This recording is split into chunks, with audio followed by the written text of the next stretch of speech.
All right, so I mentioned manage my case, and just a few quick things about the identity proofing process, because we would love for people to really get comfortable with not only the online application for ABE, but even using manage my case.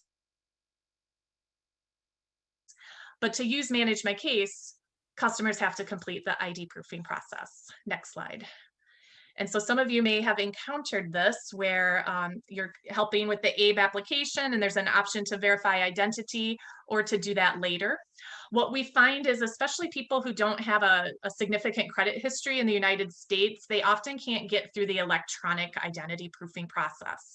And the reason for that is because it is done through the credit bureau Experian, and I'll tell you more about that.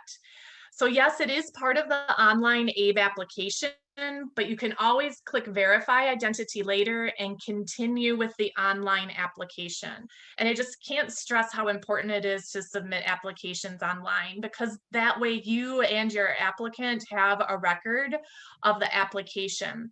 Yes, you have the right to mail or fax in applications to the local offices, but if something happens and that application gets lost, or the fax machine was broken and the fax didn't go through, it's very hard to follow up and track down those paper applications. Whereas with the online ABE application, they get a tracking number and they always have a record in their account. So ID proofing process, you can do that later. You don't have to do that as part of the application process, but to use the customer portal, manage my case, you must complete it. Next slide.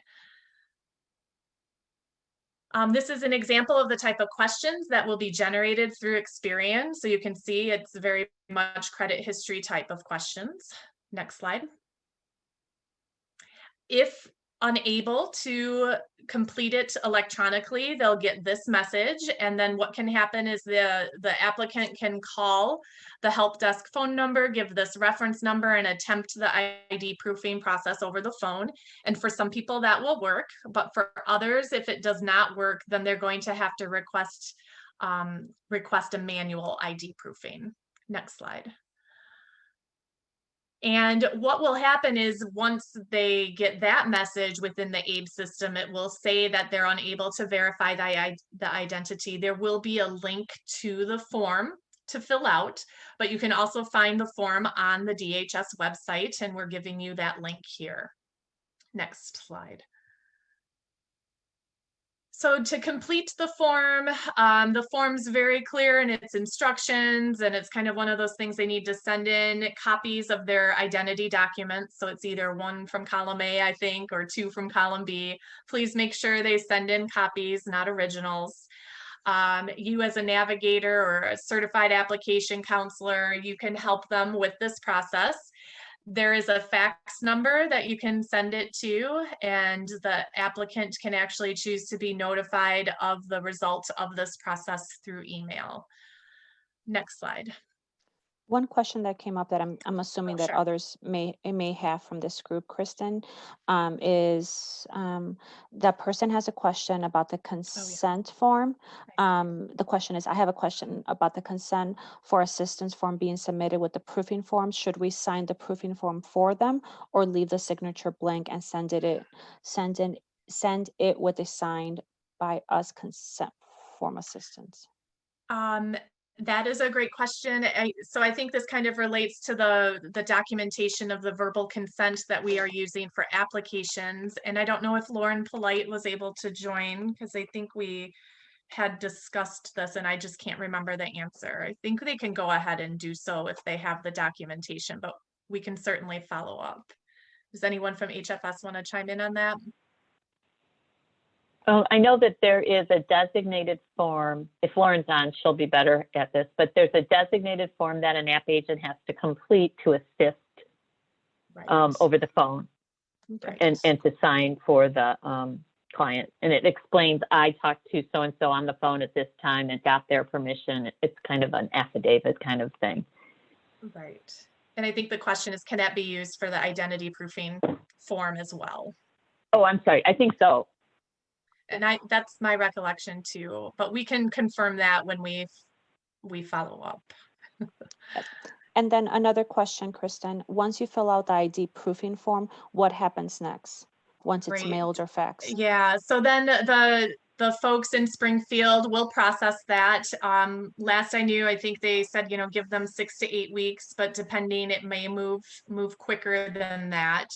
And so then they will receive a notification either in the mail, or they can request to be notified by email, and they'll be told whether or not that they were successful or not in proving their identity.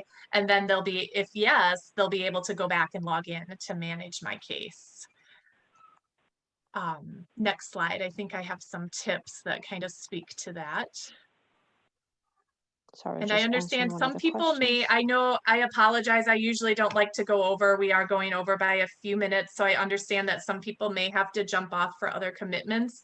Just a reminder, this is being recorded. And so we will distribute that as well. And if you can hang on, I sincerely appreciate it. So a couple of things with this whole identity proofing process, I think it is helpful to note that they already have to have an ABE account. And I know some people also have multiple ABE accounts. They either get locked out or can't remember what their username was. And so if they have more than one account, they have to pick one to use. But if they don't have one at all, they have to create one. And then when it comes to that request form, to fill it out completely, because if you don't fill it out completely, there's a chance that it won't be able to be processed at all. And I've already mentioned to include the copies of their identity proofing documents. Next slide. So before we get into resources, I do see Nancy had some feedback. So thank you that there's a faster response when we email and fax ID proofing forms, especially email to the abe.questions@illinois.gov. So thank you for that feedback. And we can certainly send this form. We'll kind of look through the chat. We can certainly send the form for the telephonic signature, the verbal consent form. We can send that out and follow up as well. Let me share the resources, and then I'll see if there's any final kind of questions, and we'll kind of go from there. But some state resources, just so you know, when it comes to this new health benefits for immigrants age 65 and older program, HFS has set up the All Kids hotline to be able to help answer calls. So that'll be one of the options for that hotline. So yes, even though it's an All Kids hotline, it is used for other things related to Medicaid. So this is the number folks can call. I'm giving you the link here for the manual ID proofing request form.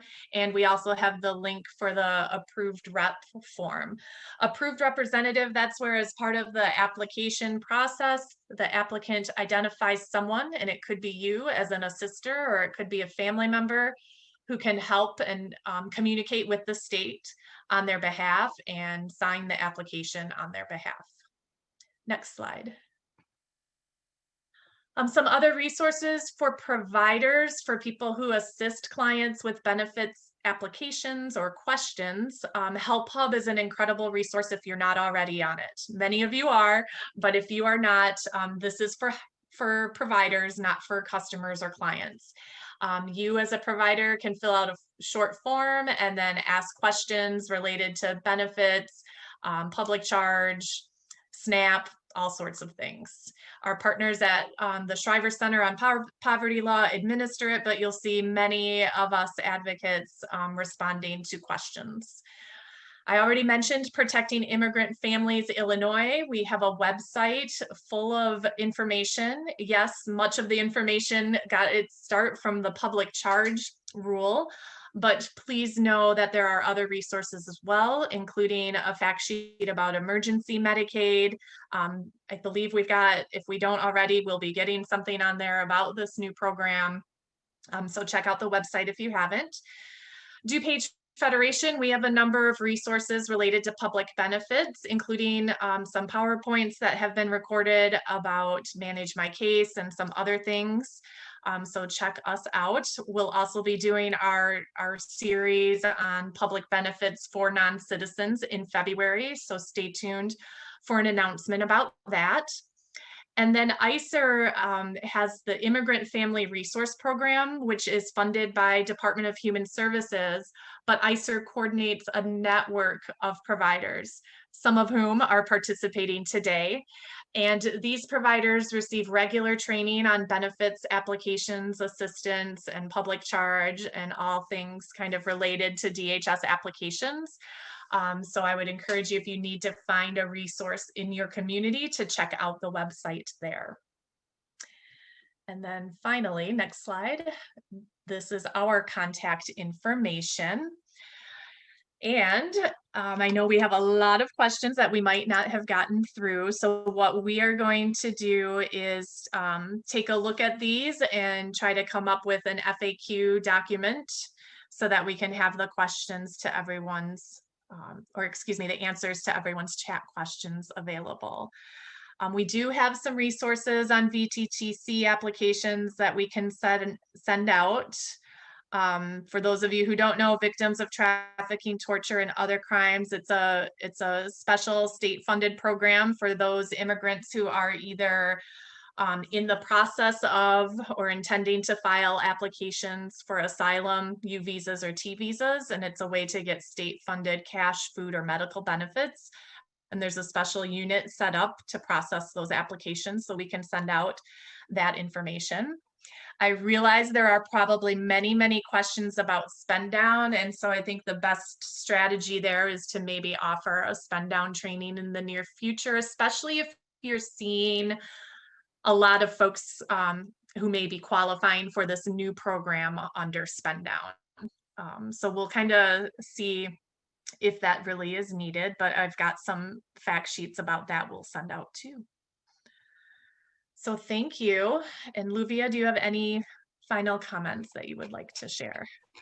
No, just thank you again, Kristen, as well as everyone from HFS and DHS that were able to join us, as well as for all your feedback and information on this. And as we mentioned in the beginning, both the PowerPoint as well as relevant materials that people asked for, as well as a quick 5-question evaluation survey will be sent out early next week. We always welcome feedback, suggestions. So that's the purpose of the evaluation survey, and that will be sent out to everyone that registered attended. Great. Thank you all for your time, and thanks for your patience in going past noon, and have a good rest of the week. Happy New Year.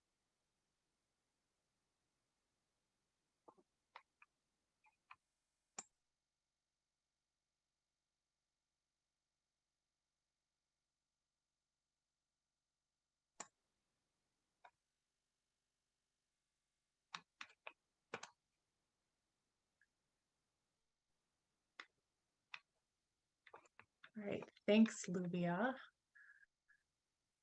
Oh, you're muted.